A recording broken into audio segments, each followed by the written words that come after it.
শুধু একটি ইনজেকশন, তাতেই কাবু গবাদি পশু। মুহূর্তে শরীর থেকে নিঃশেষ সব দুধ। চাঞ্চল্যকর তথ্য পুলিশের হাতে। গত 19শে আগস্ট সোনারপুর থানার মহামায়াতলা থেকে পুলিশ গ্রেপ্তার করে 6 জনকে। আটক করা হয় 2টি ছোট গাড়ি।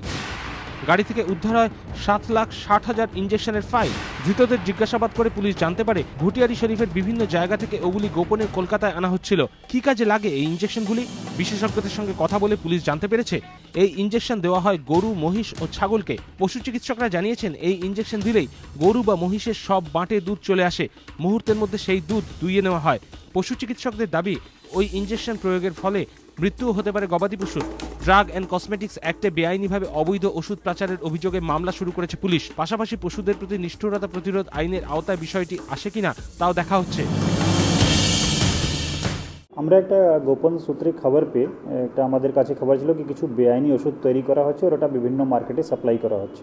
তো আমরা খবর পেয়ে সোনারপুর থানাকে ইনফর্ম করলাম। সোনারপুর থানা একটা রেড করে 2টা গাড়ি ধরলো, টাটা ম্যাজিক গাড়ি, আর ওখান থেকে 7,60,000 মোটামুটি এত অ্যাম্পুল ধরা পড়েছে। পুলিশের সন্দেহ ঘটনার পেছনে রয়েছে আন্তঃরাজ্য কোনো চক্র। রাসায়নিক বিশ্লেষণে পাঠানো হচ্ছে ইনজেকশনের নমুনা। রাজশ্রী দত্তগুপ্ত ও রঞ্জিত হালদার, এবিপি আনন্দ।